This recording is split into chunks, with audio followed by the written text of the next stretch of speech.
오늘 하나님 말씀 히브리서 9장 27절 이거 한 절만 한 목소리로 봉독해 드리도록 하겠습니다. 같이 한번 읽어볼까요? 시작! 한 번 죽는 것은 사람에게 정한 것이요 그 후에는 심판이 있으리니. 아멘. 오늘 소요리 문답 24번째 시간이에요. 성도들의 죽음이라는 약간 무거운 내용이죠. 이 주제를 가지고 함께 말씀을 나누도록 하겠습니다. 오늘 함께 저와 여러분이 나누게 될 소요리 문답이 37문인데요. 제가 문답을 전에 하던 방식으로 읽어드릴게요. 첫 번째 질문이 이거예요. 신자들이 죽을 때 그리스도에게서 얻는 유익이 무엇인가? 이 질문이에요.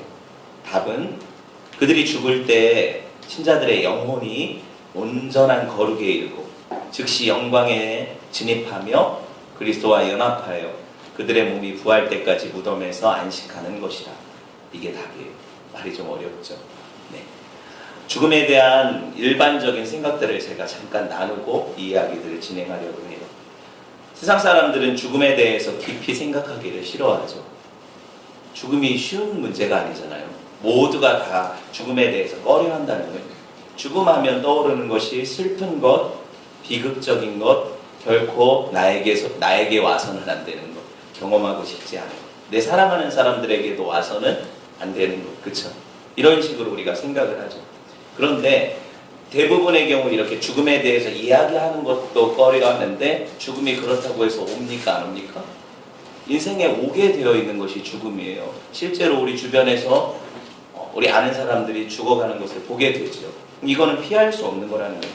그런데 교회에서도 이전만큼 죽음에 대해서 설교하지 않아요. 죽음에 대해서 이야기하지 않아요. 오히려 어떻게 하면 이 땅에서 웰빙하고 장수하고 복받고 살까 이런 이야기들이 많이 주류를 이루죠. 근데 실제로 이런 것들을 언급하지 않는다고 해서 죽음이 안 오는 것은 아니거든요. 죽음이 왜 옵니까? 여러분, 우리는 분명히 죽음에 대해서 알고 있어야 돼요. 죽음은 우리가 타락함으로 인한 형벌이 죽음이에요. 맞죠? 우리 타락으로 인한 형벌이 죽음이에요. 그러니까 죄에 빠진 모든 사람들에게는 필연적으로 뭐가 온다? 죽음이 온다. 이걸 분명히 알아야 돼요. 이 세상의 신이 사탄이라고 했죠. 이 세상 신은 우리가 죽음에 대해서 깊이 생각하는 것을 싫어해요. 오직 이 땅에 집착하기를 원하고 이 땅에서 어떻게 잘 먹고 잘 살까 이런 생각만에 빠져 있기를 원해요. 그렇죠? 어떻게 즐길까 이런 것에만 깊이 창념하기를 원하는 거예요. 왜? 죽음을 대비하지 못하게 해서 자기의 세력 안으로, 죽음의 세력 안으로 사람들을 끌어가기 위해서죠. 여러분, 지난 한 주간에 인도에서 단 이틀 사이에 80명이 벼락을 맞아서 죽었어요. 너무 신기한 일인데, 그렇죠? 그래서 저는 엄청난 기상이변이 일어났나 보다 생각했는데 아니래요. 우기에는 인도 인구가 많잖아요. 우기에는 이런 일들이 심심치 않게 발생을 한대요. 사람이 그렇게 많이 벼락에 맞아 죽는다는 것 자체가 이해가 안 되잖아요. 그렇죠? 그런데 그렇게 죽는데요. 또 여러분, 미국 올랜도에서 총기 난사 사건이 있었죠. 얼마 안 된 일이에요. 그런데 제가 그때 깜짝 놀랐어요. 그래서 이런 것들을 찾아보니까 그 나라는요, 해마다 총기 사고로 35,000명이 죽는데요. 그렇게 많이 죽는데요, 총기 사고로. 놀랄 일이죠. 전쟁이 아닌데. 근데 여러분, 이런 것들을 생각해 보세요. 지금도 내전 중인 나라들, 전쟁 중인 나라들, 그리고 자연재해로 인해서, 교통사고로 인해서, 아니면 질병이나 기타 여러 가지 일들로 인해서 죽는 사람들이 허다하죠. 이걸 다 말해 뭐 하겠습니까? 죽음은 우리에게서 멀리 떨어져 있는 것이 아니라는 사실이죠. 심지어 자살도 그래요. 여러분, 죽음이 우리가 될 수 있으면 생각을 안 해야지 이렇게 해서 안 되는 거예요. 오히려 이 죽음에 대한 분명한 인식을 가지고 나도 죽는구나. 그렇다면 내가 죽음 이후에 어떻게 될까? 그리고 이 죽음을 어떻게 대비해야 될까? 이런 생각을 해야 된다는 거예요. 여러분, 제가 젊지만 죽음에 대해서 생각을 안 해봤겠어요? 생각을 해봤다는 거예요. 사실 전 고등학교 때도 사실 자살을 기도를 했었거든요. 죽진 않았어요. 마음에 정말 죽고 싶은 일이 있어서 제가 이제 죽으려고 이런 대비를 했었던 거예요. 근데 안 죽었죠. 은혜로 살았어요. 문제는 뭐예요? 죽음이라는 것이 항상 우리 옆에 있어요. 도사리고 있다는 거예요. 브렉시트, 영국이 유럽에서 떠나가는 것이 엄청나게 중요한 이슈지만 제가 생각할 때는 브렉시트보다 라이프 엑시트가 더 중요한 거예요. 어떻게 이 삶을 떠나가는가 이걸 준비하는 게 더 중요한 것 같아요. 제가 볼 때는 37분 오늘 이렇게 물어보죠. 신자들이 죽을 때 그리스도에게서 얻는 은덕이 뭐냐? 이게 뭐예요? 성도들이 죽을 때 예수님으로부터 무슨 유익을 얻는데요? 세상에 죽을 때에도 유익이 있다는 말 아닙니까? 그렇죠? 성경에는요 그렇다고 얘기를 해요. 우리는 죽는 것도 유익하다고 얘기를 해요. 그러니 완전 관점이 다르지 않습니까? 뭐가 유익한가? 오늘 답을 보시면 아까 얘기했다시피 그들이 죽을 때 이 신자들의 영혼이 완전히 거룩해진대요. 죽을 때 거룩해진대요. 또 한 가지는 즉시로 영광, 천국에 진입하게 된대요. 들어가게 된대요. 죽을 때. 또 한 가지는 그들의 몸이 예수님과 연합해서 부활할 때까지 땅속에서 쉬게 된대요. 이게 죽음이 주는 세 가지 유익이에요. 신기하죠? 이걸 한번 이야기를 해보고 싶어요. 세상 사람들은 죽으면 끝이라고 얘기를 하잖아요. 그렇지만 그렇지 않다는 거죠. 죽음 이후에 세상이 있어요. 성경은 뭐라고 얘기를 해요? 죽음 이후에 천국과 지옥이 있다고 얘기를 해요. 성도들의 영혼이 죽음과 동시에 그냥 없어지는 게 아니라 완전하게 거룩하게 돼서 즉시 영광 가운데 계신 하나님이 계신 천국으로 들어가게 된다. 이게 성도들의 죽음이다. 여러분 보세요. 구원받은 성도에게 있어서 죽음은 천국으로 입성하는 영광의 문이죠. 이건 통과해야 되는 통과 의례와 같아요. 죽어야 천국에 들어갈 수 있다. 그렇죠? 여러분 보세요. 성화의 마지막 단계. 우리가 세상을 살아가면서 정말 예수님처럼 살아가야 되는데 그렇게 닮아가야 되는데 최종적인 완성은 이 땅에서 이루어진다? 아니다? 아니라는 거예요. 최종적인 완성은 언제 이루어지느냐? 우리 죽음과 함께 완전히 영화롭게 돼서 죄가 없는 상태가 된다는 거예요. 신기하죠? 하나님이 그래서 죽음을 성화의 도구로 쓰신다는 거죠. 여러분 보세요. 칭의가 과거적으로 볼 때 내가 의롭다함을 받아서 하나님께 받아들여진 게 칭의잖아요. 현재적으로는 내가 성화의 과정을 통해서 거룩함으로 나아가잖아요. 그런데 완전해지는 단계는 어디냐? 그게 구원의 끝인데 죽음과 함께 오는 영화라는 거예요. 그러니까 내가 죽지 않으면 이 땅에서는 완전한 거룩이 없어요. 그런데 죽고 나서는 어떻게 돼요? 완전히 거룩해져서 하나님을 만날 수 있는 상태가 된다는 거죠. 이해되셨어요? 그렇게 된다는 거예요. 여러분 그러니까 인간에게 있어서 죽음이라는 것이 뭡니까? 하나님을 만나는 통로가 돼요. 보세요. 영혼과 육체가 분리되는 것을 우리는 성경에서의 죽음이라고 얘기를 하죠. 우리 영혼이 이 땅에서 살아가는 이 장막집인 육체를 떠나가는 거죠. 유체 이탈이 아니에요. 떠나가서 어디로 가요? 구천을 떠돕니까? 그게 아니라 천국으로 들어가거나 아니면 지옥으로 가게 되는 영혼이 이것이 바로 성경이 얘기하는 죽음이라는 거죠. 자, 이 땅에서는 아까 얘기했다시피 아무리 거룩해진 사람도 죄의 유혹이라든가 죄된 생각조차 일어나지 않는 상태가 되지 않는다. 목이 매. 그렇게 되고 싶은데 우리가 생각조차 안 하고 죄에 대해서 아무런 유혹조차 받지 않을 만큼 거룩해지지 않는다는 거예요. 아시겠죠? 그러니까 여러분 죽음 이후에 성도가 온전하게 거룩하게 돼서 이제는 죄를 짓지 않는 상태가 되고 그의 육체는 어떻게 해요? 무덤에 들어가게 되는데 혼자 들어가 있는 게 아니라 썩어도 예수 그리스도 안에서 있는 거예요.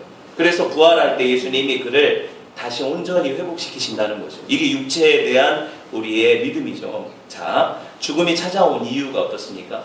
처음에 하나님께서 사람들을 지으실 때 넌 한 100년 살다 죽어라 이렇게 만들지 않으셨다는 거죠. 그러면 하나님은 아담과 하와를 창조하실 때 너는 이 동산에서 나와 함께 영생을 누리자 이렇게 창조하셨다는 거예요. 그 증거가 뭐예요? 동산 중앙에 영생하는 실과 생명나무의 열매를 언제든지 그들이 가서 선악과 외에는 다 따먹을 수 있으니까 생명나무 열매도 따먹을 수 있었고 그래서 그들은 하나님과의 다른 관계 안에서 뭘 누릴 수 있었다? 영생을 누릴 수 있었다. 하나님과 함께하는 것이 천국이고 영생이죠. 맞죠? 그런데 이걸 누릴 수 있는 상태에서 그들이 어떻게 해요? 타락하죠.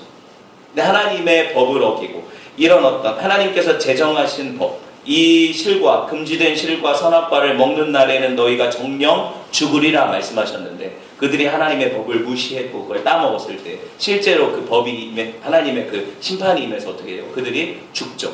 그래서 사망이 들어오게 된 거예요. 그래서 인생 가운데 죽음이 들어오게 된 거라는 거예요. 자, 그런데 이런 어떤 하나님의 법을 어기고 죽음을 경험하게 된 그들, 그런데 그들이 선악과를 따먹자마자 끄떡하고 바로 독사가 먹은 것처럼 죽었냐? 아니라는 걸 알죠. 어떻게 살았어요? 그들이 선악과를 따먹고 나서도 막 옷도 만들어 입고 막 그렇게 살죠. 애도 낳고 살아요. 몇 년을 살았냐? 아담이 선악과 따먹고 몇백 년을 더 살아서 930살에 죽었다고 성경이 기록을 하고 있어요.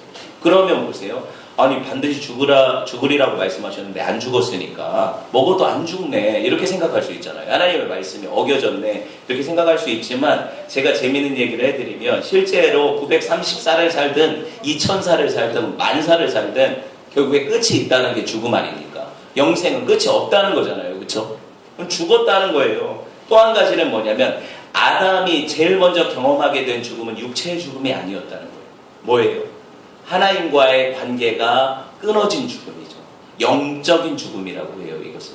그래서 뿌리가 잘려진 나무가 살아있는 것 같아 보이지만 좀 있다가 시들어 죽게 되는 것과 같이 아담은 하나님에게서 뿌리가 잘렸기 때문에 죽을 수밖에 없는 운명에 빠졌다는 거죠. 이게 바로 영적인 죽음이죠. 근데 영적인 죽음이 임한 사람들, 죄 지은 모든 인생들이 이 죽음이 회복되지 않으면 어떻게 된다? 영원한 심판을 받게 되고 영원한 죽음에 이르게 된다. 세 가지 죽음을 제가 얘기를 했어요. 이걸 다시 이따가 설명을 드릴게요. 자, 그러면 우리가 죽음에 대해서 다시 새로운 시각으로 한번 생각을 해봅시다. 그런 이 죽음에 대해서 예수 그리스도 안에서 예수 믿는 사람들에게 이 죽음을 극복할 새롭고 산 길이 열렸다는 사실을 우리가 믿잖아요. 그렇죠? 이게 뭡니까? 믿는 자들의 삶이 더 이상 죽음의 지배를 받는 것이 아니라 생명으로 옮겨졌고 영생으로 옮겨졌다. 우리가 이걸 믿잖아요. 신자들의 삶은 더 이상 영원한 죽음의 형벌을 받는 삶이 아니라 우리 죽음과 함께 영화로운 천국에 들어가서 하나님과 함께하는 그 기쁨을 누리는 삶이다. 우리가 이걸 믿는다는 거예요. 그러니까 우리에게 죽음은 뭐다? 천국에 들어가는 통과 의례고 이 죽음은 새로운 시작일 뿐이다. 이렇게 우리가 믿는 거죠. 죽음에 대해서 얘기할 때 여러분 중간 상태에 대해서 얘기 안 할 수가 없어요. 인간이 현재 지금 우리가 살아있는 이 상태가 있죠. 그리고 미래적으로 최종적으로 완성될 상태가 있어요. 예수님이 오실 때 완성될 상태가 있어요. 그러면 그 중간, 내가 죽고 나서 그 중간 상태가 어떠하냐, 이거를 성경이 얘기를 하고 있다는 거예요. 자, 아까 제가 죽음의 세 가지 뭐라고 했어요? 육체의 죽음, 또 영적인 죽음, 마지막 영원한 죽음이 있다고 했어요. 그렇죠? 이게 성경이 얘기하는 죽음이죠. 근데 히브리서 9장 27절 한번 볼까요? 한 번 죽는 것은 사람에게 정한 것이요 그 후에는 심판이 있으리니. 이거 무슨 죽음입니까? 육체의 죽음을 얘기를 해요. 모두가 죽는다. 믿는 사람이나 안 믿는 사람이나 심판에 의해서 한 번 죽는다. 그렇죠? 그 후에 심판이 있다. 그렇죠? 이렇게 얘기를 하는 거죠. 창세기 3장 19절 하반절에 너는 흙이니 흙으로 돌아가라. 무슨 말입니까? 사람은 죽으면 다 썩는다. 흙이 된다. 이 얘기를 하는 거예요. 다 인정하잖아요. 이게 육체적인 죽음에 관한 얘기거든요. 여러분 보세요. 인간이 영혼과 육체를 가지고 있다는 사실을 부정할 수 없죠. 나는 이 육체만이 아니에요. 내 안에는 영혼이라는 것이 있어요. 이거를 여러분이 부정할 수가 없는데 여기서 말하는 죽음이 바로 육체를 떠나 영혼이 분리되는 것이 바로 이 죽음이라고, 육체의 죽음이라고 얘기를 하는 거예요. 인간이 죽으면 흙으로 돌아가죠. 육체는 어떻게 돼요? 여러분 아시죠? 썩죠. 썩어서 어떻게 돼요? 예, 완전히 사라져요. 흙으로 동화되죠. 여러분 보세요. 저는 실제로 친할아버지 묘지 이장하는 데 가봤거든요. 가봤는데 뭐 한 몇십 년 전에 돌아가신 할아버지죠. 한 20, 30년 전. 그때 가봤을 때 시점에서 30년 정도 전에 돌아가셨던 할아버지 묘를 이렇게 파봤더니 뼈만 남았더라고요. 백골이죠. 백골만 남았더라고요. 그걸 보면서 제가 그러면은 이 살덩어리들 이렇게 할아버지한테 표현해도 되는지 모르겠는데 몸은 어디로 갔는가? 뼈도 나중에는 사라진대요. 그것도 사라진대요.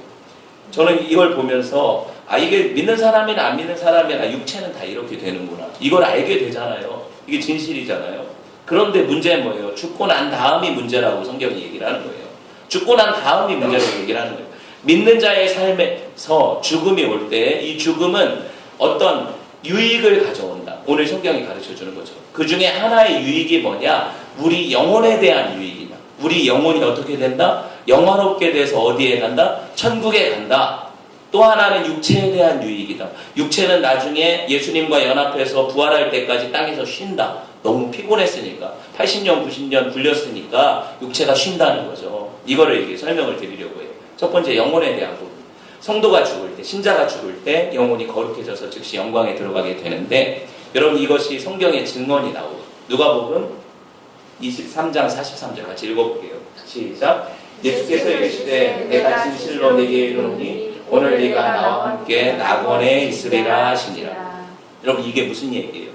예수님이 십자가에 못 박히실 때 좌우편에 강도들이 함께 못 박혔어요.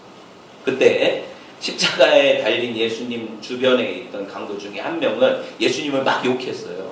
그런데 한 명이 꾸짖었죠. 야, 네가 어떻게 저분을 욕할 수 있냐? 너나 나나 악한 죄 져서 이렇게 죽는 게 마땅한데 저분은 이렇게 죽을 죄가 없으신 분이다. 이렇게 얘기하니까 예수님이 감동을 받으셨는지 예수님을 변호하고 했던 이 강도를 향해서 뭐라고 하십니까? 네가 오늘 나와 함께 낙원에 있으리라 이렇게 얘기를 하셨어요. 낙원 어디예요? 천국이죠. 예수님이 어디서 얘기하신 거예요? 십자가상에서. 그럼 실제로 그날 바로 과거의 어느 한 날에 예수님이 돌아가시고 이 강도도 죽는데 그날에 어디에 간다? 낙원, 천국에 들어가게 된다 이 말이에요. 그러니까 너는 나 죽고 나서 넌 죄 졌으니까 한 10년 있다가 천국에 오게 될 거야. 아유 죄송합니다. 낙원에 들어오게 될 거야. 이렇게 얘기하지 않으시는 거예요. 오늘 나와 함께 낙원에 있으리라 이렇게 얘기하시는 거죠. 이게 얼마나 중요합니까? 물론 특수한 경우에요. 너야 그래도 강도짓하고 나쁘게 살았는데 최소한 네가 공로를 쌓을 시간을 줄게. 나가서 착한 일을 한 10년 하다 와라. 이렇게 얘기하지 않으셨어요. 그럴 수도 없고 지금 죽게 됐는데 그렇죠? 보세요. 사람이 공로로 어떤 선행으로 천국에 가게 된다면 이 강도는 가면 안 돼요. 맞아요? 내려와서 뭐 착한 일 할 시간이 없잖아요. 계속 나쁜 짓만 하고 살았다가 죽을 죄를 져서 죽는 거잖아요. 예수님이 뭐래요? 너는 오늘 나와 함께 낙원에 있어. 너 천국 간다 얘기예요. 놀라운 얘기죠. 정말 놀라운 얘기 아닙니까? 예. 마지막 부활할 때 예수님이 천국에 들어올 것이다 이렇게 얘기하셨다면 그냥 강도는 영혼이나 육체나 땅에 있다가 마지막 부활 때 그때 예수님한테 나 그때 아시죠? 그때 십자가 옆에 달렸는데 기억하시죠? 이렇게 얘기하면서 살려달라고 해야 되는데 그게 아니라 바로 오늘 너는 천국에 들어가리라 이렇게 얘기하시는 거예요. 자, 이 오늘이라는 날을 생각해 보면 저는 그래요. 누구라도 이것을 뭐 일반화시켜서는 안 된다고 생각해요. 일반화라는 건 뭐냐면 그냥 평생 죄짓다가 마지막 죽기 전날 회개를 하고 예수님을 만나서 구원을 받을 수 있으리라 생각하면 안 된다는 거예요. 이 강도는 100만 명 강도 중에 한 명이었을 뿐이에요. 제 말 이해되세요? 수많은 세상의 강도들 중에 이렇게 구원받은 강도는 하나예요. 그러니까 나도 죄짓고 막 살다가 예수님을 마지막 날에 영접하고 구원을 받으리라 저 강도처럼 이건 꿈이죠. 로또보다 어렵죠. 안 된다는 거예요. 그렇게 생각해서는 안 돼요. 하지만 특수한 경우에 예수님은 이렇게도 구원하실 수 있다 없다? 있다는 거죠. 이거를 생각을 하세요. 자, 이 얘기에서 우리가 볼 수 있는 게 뭡니까? 그럼에도 불구하고 분명히 참된 신자가 죽음을 통해서 누리는 유익이 있다. 그건 뭐냐? 이렇게 더러운 죄인이라도 단번에 깨끗해진다. 이해되셨어요? 아까 사람이 성도가 죽음을 통해서 거룩해져서 하나님 앞에 들어간다고 했잖아요. 자, 아까 그 강도는 거룩한 사람 아니죠. 그런데 그날 낙원에 들어가려면 그가 어떻게 해야 돼요? 죽어서 거룩해져야 되죠. 죽음과 함께 거룩이 옵니까 안 옵니까? 온다는 거죠. 죽음과 함께 거룩이 주어지고 그가 거룩해져서 어디에 들어간다? 낙원. 하나님 계신 천국에 들어간다는 얘기예요. 여러분 도찐 개찐이에요.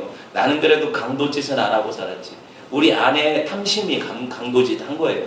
우리 안에 음심이 성폭행한 거예요. 우리 안에 미움이 살인한 거예요. 맞죠? 그러니 우리가 이런 은혜를 저 사람한테 왜 저렇게 주셨습니까? 하면 안 되죠. 우리도 동일하게 받은 은혜라니까요. 자, 실제로 죄 있는 상태에서 사람이 천국에 들어간다고 생각을 해보세요. 이게 천국이 개판이 되겠죠. 사람이 죄 있는 그대로 천국에 들어간다면 이게 천국이 되겠습니까? 거기서도 미워하고 거기서도 땅 따먹게 하고 거기서도 싸우고 그럴 텐데 안 되잖아요. 그렇죠? 그러니까 거룩해져서만이 어떻게 될 수 있다? 천국에 들어갈 수 있다. 여러분 이걸 분명히 인식을 하셔야 돼요. 반면에 불신자가 불신자의 영혼이 죽음과 동시에 어떻게 되는가? 이것도 성경이 얘기를 해요. 약간 비유적으로 얘기를 하지만 누가복음 16장 22절에서 24절 보세요. 이에 같이 읽어보세요. 시작. 이에 그 거지가 죽어 천사들에게 받들려 아브라함의 품에 들어가고 부자도 죽어 장사되매 저가 문부에서 고통 중에 눈을 들어 멀리 아브라함과 그의 품에 있는 나사로를 보고 불러가되 아버지 아브라함이여 나를 긍휼히 여기사 나사로를 보내어 그 손가락 끝에 물을 찍어 내 혀를 서늘하게 하소서. 내가 이 불꽃 가운데서 고민하나이다. 아멘. 여러분 보세요. 나사로라는 거지가 죽었고 부자도 따라 죽었는데 부자가 무슨 죄를 지었는지 그 부자는 어디에 떨어지게 되었다? 지옥에 떨어지게 되었다. 그 지옥에 대한 묘사는 뭐다? 뜨거운 지옥 불꽃 가운데 사람이 영원토록 고통받는 곳이 지옥이다. 이렇게 표현하고 있죠. 아까 하나님과의 관계 단절, 죄로 인해서 영적으로 죽은 사람이 죽고 나서 가게 되는 곳이 어디다? 지옥이다. 이렇게 표현하고 있는 거예요. 지옥이다 이렇게 얘기해요. 뿌리에서 잘린 나무는 멸망에 빠지게 되죠. 하나님의 뿌리에서 잘리게 된 사람은. 그렇죠? 이렇게 생각을 해보세요. 그러면 살아있으나 죽은 것보다 못한 것이 어디다? 지옥이라는 거죠. 이래서 영원한 죽음이라고 얘기를 하는 거예요. 지옥에서 사실 영원히 죽어있다 그러면 고통이 없잖아요. 죽고 나서는. 근데 영원히 살면서 고통당하는 것이 영원한 죽음이라고 표현하는 거예요. 아시겠죠? 그렇게 사는 것이 죽는 것보다 더 힘드니까, 어려우니까 그런 표현을 하는 거예요. 자, 영혼이 육체와 분리되는 것을 영화에서 보는 것처럼 생각해서는 안 돼요. 여러분, 영혼은 눈에 보이지도 않을 뿐만 아니라 죽은 후에 이 세상에 남아있지 않아요. 그렇죠? 분명한 것은 뭐예요? 죽음 이후에는 갈림길이 나타나는데 하나는 영생의 길이요, 하나는 영벌의 길이다. 이거를 여러분 살아생전에 들어야 돼요. 살아생전에 들어야 돼요.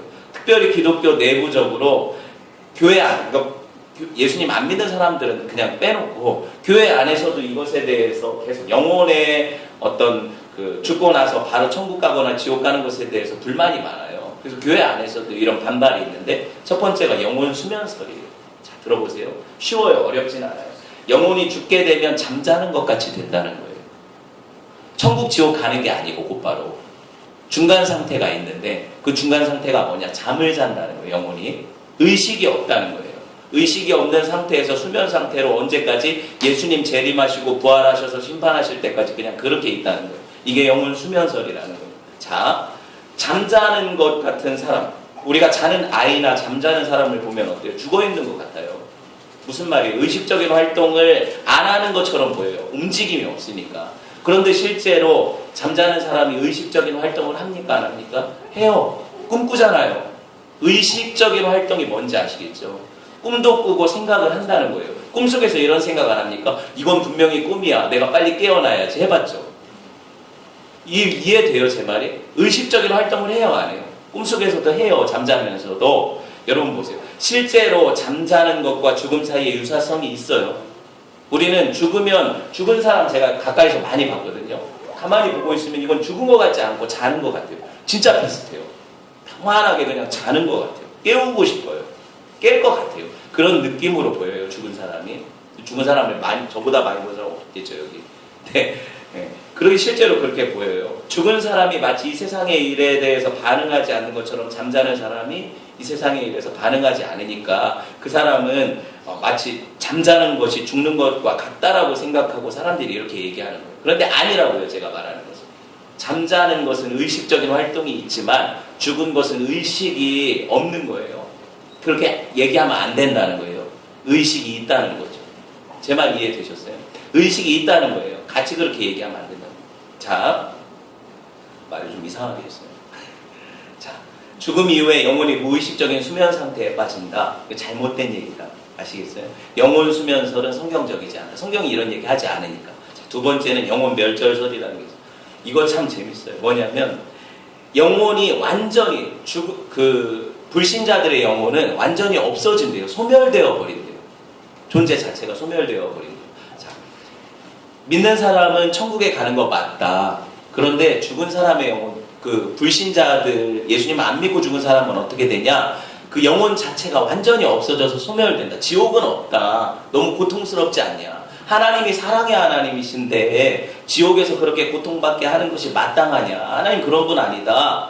그러니까 불신자들은 믿지 않았지만 고통은 없다. 죽고 나서 그냥 영혼이 사라질 뿐이다. 영혼 멸절절. 성경에서 봤습니까? 못 봤습니까? 못 봤어요.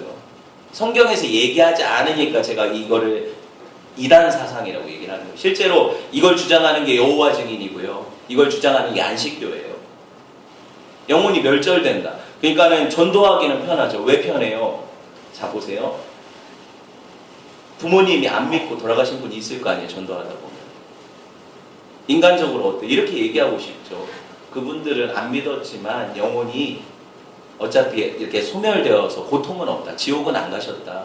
너는 그분들은 그렇게 하셨지만 너는 천국 가서 하나님과 기쁨을 누리면 더 좋지 않냐. 이렇게 얘기할 때 더 받아들이기가 편하죠. 마음이. 솔직히 그렇지 않아요?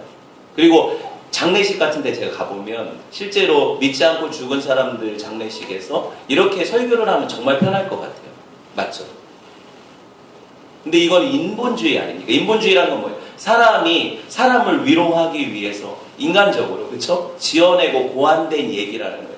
성경이 이 얘기를 안 하니까 문제라는 거예요. 저도 사실 제 마음 같아서는 이랬으면 좋겠어요. 지옥이 없고 제 말 이해되셨어요? 지옥이 없고 불신자들도 그냥 그렇게 영혼이 이제 죽으면 끝이니까 존재 자체가 끝이라고 생각하고 없어지면 좋겠다. 고통이 없었으면 좋겠다. 근데 성경이 뭔 얘기하냐면 지옥 가운데 그 불꽃 가운데 고민한다. 예수님이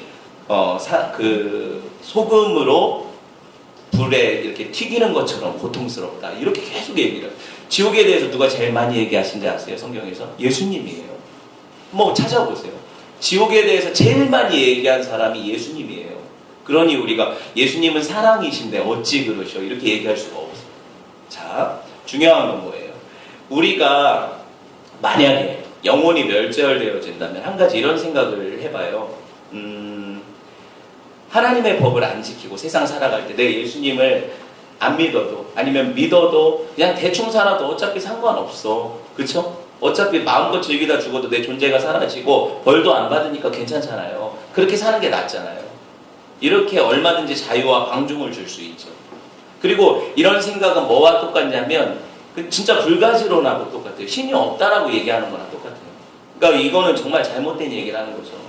우리가 하나님이 사랑의 하나님이신 동시에 어떤 하나님이시라는 걸 붙잡아야 돼요? 공의의 하나님이라는 걸 붙잡아야 돼요.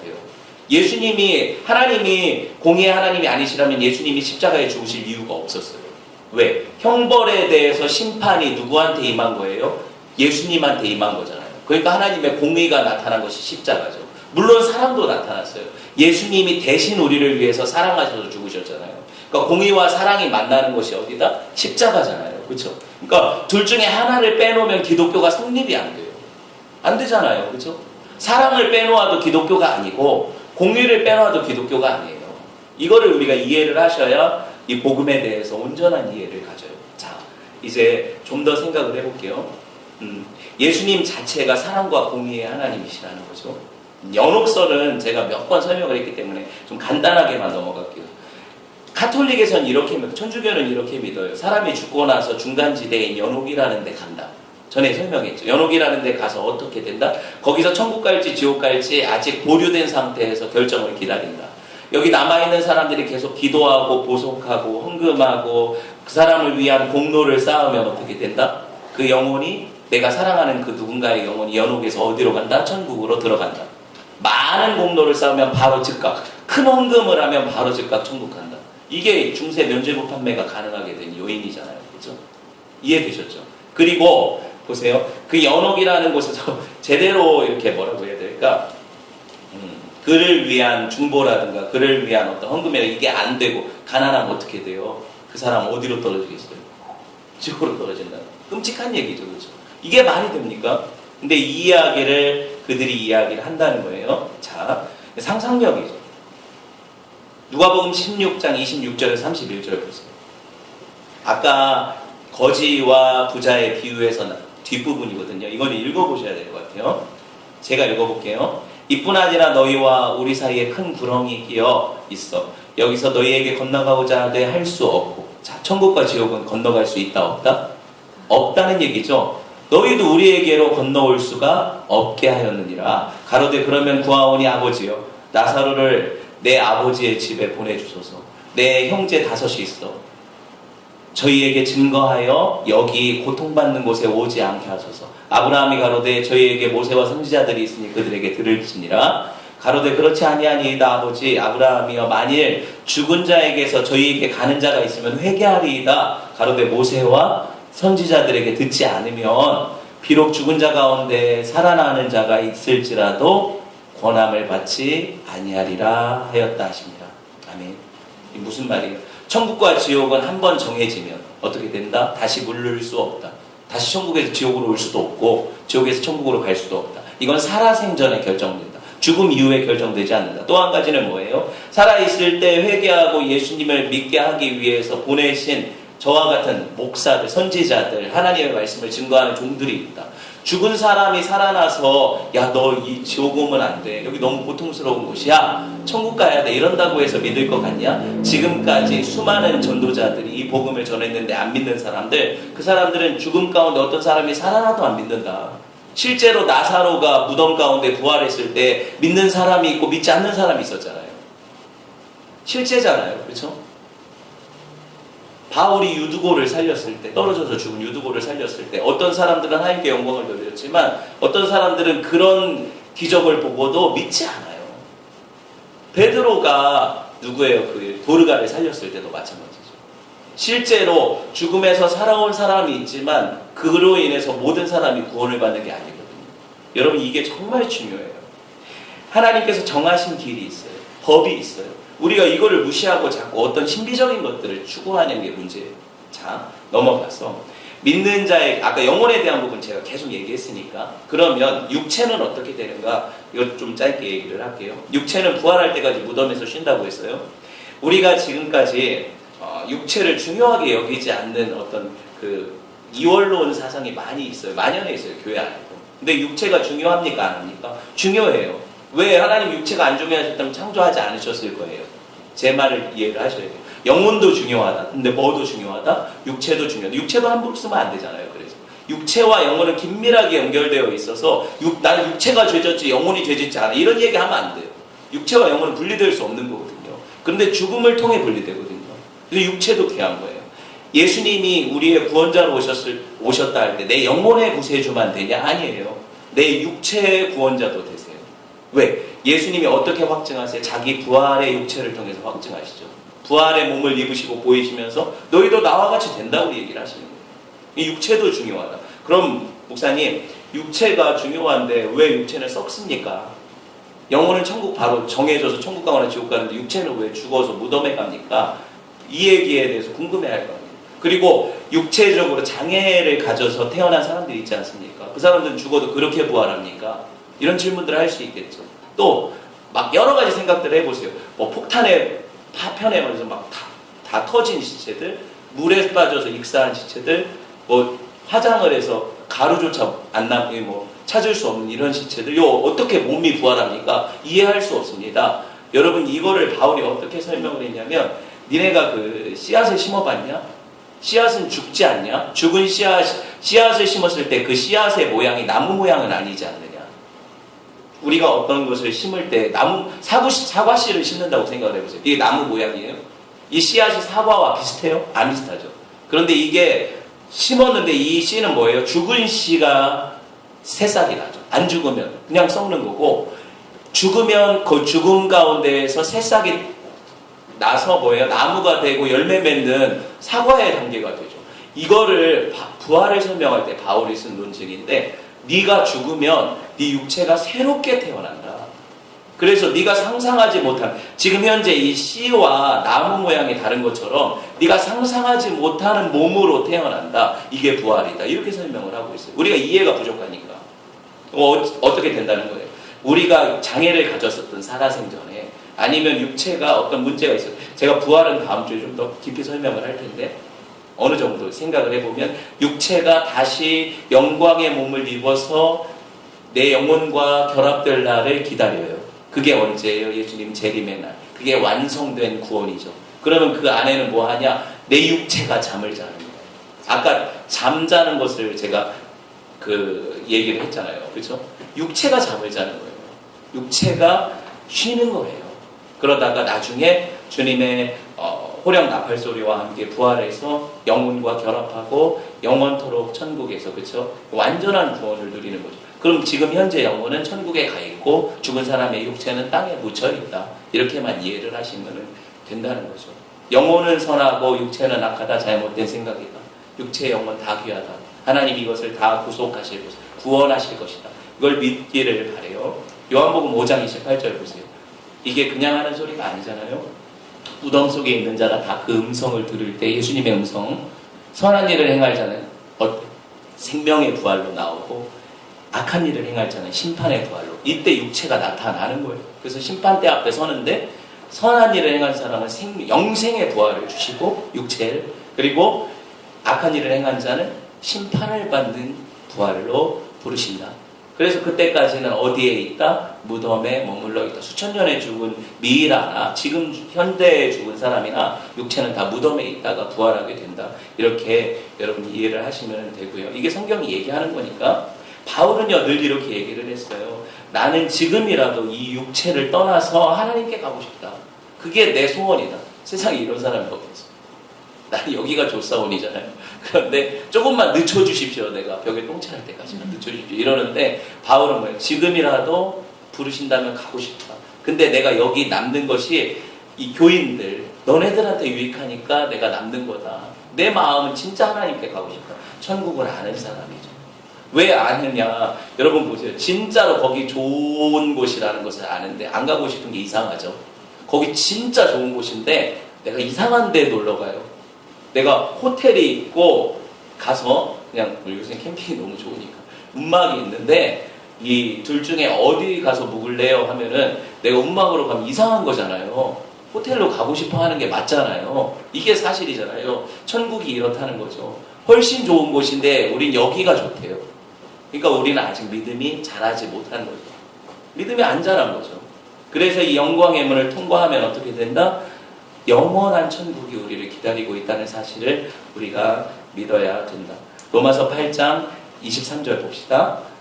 같이 읽어볼게요. 시작. 이뿐 아니라 또한 우리 곧 성령의 처음 익은 열매를 받는 우리까지도 속으로 탄식하여 양자될 것 곧 우리 몸의 구속을 기다리는. 제가 지금 육체에 대해서 얘기하고 있잖아요. 몸의 구속이 언제 일어나느냐? 그때가 바로 예수님 재림의 때다. 몸의 구속이라는 걸, 이 단어를 잘 보세요. 영혼의 구원이라고 하지 않죠? 몸의 구원이라고 얘기를 하죠. 이게 뭐예요? 우리가 죽어도 우리 몸이 다시 부활하여서 구원을 받게 된다. 그때를 기다려라. 자, 성령의 처음 익은 열매. 그래서 우리가 하나님을 아버지라 불러서 양자라고 했잖아요. 입양됐어요. 그치만 온전한 자식이 아직 아닌 것이 영혼만의 입양인 거잖아요. 내 육체마저도 완전히 하나님을 닮아가서 이렇게 부활하고 완전해지면 어떻게 된다? 진짜 양자가 되는 거죠. 몸과 영혼을 따로 생각하지 말고 합쳐서 하나님의 온전한 형상. 이해되셨죠?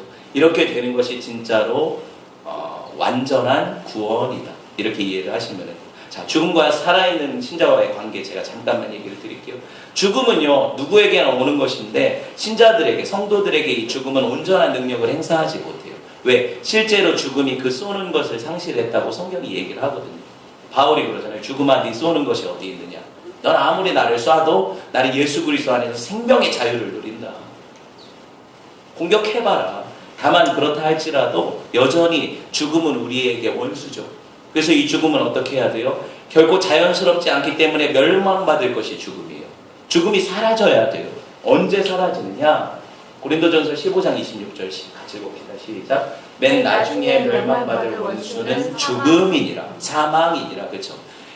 예수님이 이 죽음도 멸하신대요. 죽음이 없게 하신대요. 그게 언제? 맨 마지막에 예수님 부활하시고 재림하실 때, 다시 오실 때 완전히 세상이 심판이 되고 이 원수인 죽음마저도 심판받아서 그 힘을 발휘하지 못하게 하니까 사람을 가둬두지 못하죠. 죽음. 그러면 뭐가 넘쳐나는 세상이 돼요? 생명이 넘쳐나는 세상이 돼요. 죽음이 없으니까. 그런 세상이 온다는 거죠. 실제로. 우리는요, 살아생전에 뭘 해야 돼요? 이 죽음에 대해서 자주 묵상해야 돼요. 왜 죽음을 묵상하는 것이 유익입니까? 내가 죽을 인생이 아니었는데 이 죄로 인해서 죽음이 들어왔다. 이건 낯선 것이다. 나는 영생을 갈구하는 존재다. 그렇죠? 죽음에 대해서 묵상하면서 또 한 가지는 뭐예요? 이 죽음마저도 하나님이 나의 유익을 위해 사용하신다. 왜? 내가 이 죽음이라는 것이 나에게 온다는 사실 때문에 어떻게 해요? 살아생전에 언제 죽을지 모르는 인생이니까 더 하나님을 위해서 열심히 최선을 다해서 살게 하죠. 죽음이 온다는 사실, 안 온다고 생각하면 그냥 막 살 거 아니에요. 그렇죠? 근데 온다고 생각하니까, 다가온다고 생각하니까 이 죽음에 대해서 더 묵상하고 이 죽음을 대비하고 죄에 대해서, 세상에 대해서, 종욕에 대해서 내가 내 자신을 날마다 죽이게 되죠. 죽음의 묵상이 유익합니까? 안 유익합니까? 엄청 유익하다는 거예요. 또 한 가지는 진짜 아까 얘기했던 것처럼 죽음을 통과해야만 어디에 들어간다? 천국에 들어간다. 죽음을 통과해야만 내가 그렇게 바라던 거룩함이 완성된다. 이거를 우리가 죽음을 통해서 죽음을 기대하는 우리의 마음가짐으로 가져야 돼요. 죽음이 신자들에게 주는 유익이 너무 많아서 사실 뭐 얘기하자면 끝이 없기 때문에 짧게 얘기하는 거예요. 우리 신앙의 선배들이 왜 죽음을 택했는지 아세요? 신앙에 박해가 오죠. 어려움이 오죠. 그들이 삶과 죽음을 선택할 수 있는 그런 선택의 기로가 있었어요. 너 예수님을 부인하면 살고 예수님을 부인 안 하면 넌 죽는다. 사자굴에 던지든지 원형 경기장에 놓든지 불에 태워 죽이든지 톱으로 켜든지 진짜 이런 그 위험이 있었고요. 그때 그들이 어떻게 선택을 했어요? 나는 예수님을 부인하고 그렇게 사느니 이 세상에서의 삶을 누리느니 나는 차라리 예수님을 인정하고 내 신앙과 함께 죽겠다. 이렇게 결단한 것이 복음의 씨앗이 되어서 우리가 믿게 되잖아요. 이렇게 된 거예요. 죽어야 다시 사는 게 뭐래요? 기독교의 진리다. 말씀을 맺으려고 해요.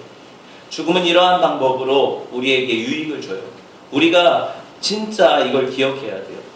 주님이 재림하시고 세상을 심판하러 오실 때 이 죽음은 다 소멸되기 때문에 내가 죽음을 두려워하기보다는 죽음 자체가 멸망받아야 될 악이다. 그러니 내가 이 죽음 앞에 당당해야 되겠다. 죽음이 나를 위협할지라도 내가 내 믿음을 버리지 말아야 되겠다. 그래서 우리가 진정한 성도라면 이 세상 사는 것도 내게 유익이지만 아까 바울의 고백과 같이 내가 주님께 죽어서 주님께 가는 것이 더 큰 나에게 유익이다. 이걸 믿음으로 사시기를 주님의 이름으로 축원을 드립니다. 우리 함께 찬양합시다.